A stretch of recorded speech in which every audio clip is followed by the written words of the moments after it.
नमस्कार सभी को। आज का टॉपिक होगा calculation for income from subscription, यानी चंदे से प्राप्त आय की गणना। तो सबसे पहले चंदा क्या होता है। चंदा एक छोटी छोटी अमाउंट जो दानियों के द्वारा या समाज से हमें प्राप्त होती है। इसकी गणना करने का उद्देश्य एक संस्था की कुल आय की गणना करना होता है। तो इसकी गणना कैसे की जाती है वो हम आपको आज बताएंगे।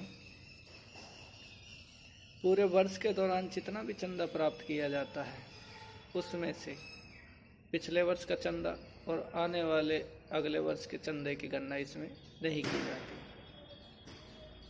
इसका फॉर्मूला मैंने इनकम एंड एक्सपेंडिचर अकाउंट के इनकम साइड आपको लिख के दिखाया था, ऊपर फॉर्म जो मैंने परसों आपको सेंड किया था। By subscription received during the year add outstanding subscription at the end. अब बात आती है कि वर्ष के अंत में प्राप्त चंदे की राशि। अब उसको हम कैसे इसमें ऐड करते हैं, क्यों ऐड करते हैं।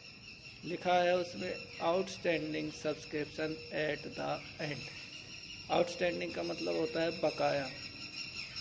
अब वर्ष के अंत तक जो चंदे की राशि बकाया है वो चालू वर्ष यानी जो वर्ष चल रहा है उसके अंत की बकाया राशि जो अभी तक हमें प्राप्त नहीं हुई, लेकिन वो चालू वर्ष की इनकम होती है, इसलिए उसे चालू वर्ष की इनकम में ऐड किया जाता है। दूसरा ऐड करने वाली अमाउंट मैंने उसमें लिखवाई थी advance subscription at the beginning.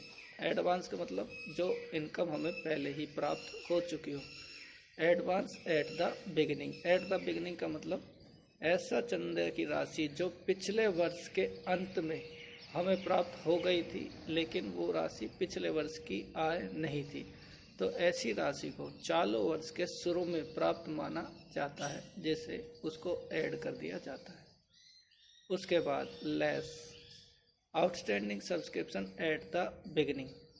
Outstanding subscription at the beginning का मतलब होता है जो चालू वर्ष की इनकम हमें वर्ष के शुरू में प्राप्त हो जाती है। अब वो वर्ष के शुरू की आय नहीं होती, लेकिन वो पिछले वर्ष का बकाया जो राशि होती है वो हमें चालू वर्ष में प्राप्त होती है, इसलिए वो हमारे चालू वर्ष की आय नहीं होती। इसके बाद less advance subscription at the end. अब advance subscription at the end का मतलब है तो चालू वर्ष के अंत में आने वाले वर्षों की राशि हमें प्राप्त हो जाती है, इसलिए वो राशि चालू वर्ष की आय ना होकर अगले वर्ष की आय मानी जाती है, इसलिए उसको घटा दिया जाता है। अब जब हम सारी कैलकुलेशन करने के बाद जो राशि हमारे पास बचती है उसे इनकम एंड एक्सपेंडिचर अकाउंट मतलब आय व्यय खाते के क्रेडिट साइड में ट्रांसफर कर दिया जाता है। अब इससे रिलेटेड जो भी आपके डाउट हों या जो चीज़ आपको समझ में ना आई हो उसे बाय मैसेज आप मुझसे पता कर सकते हैं। मैं आपकी सॉल्यूशन के लिए सदैव तैयार रहूँगा। धन्यवाद।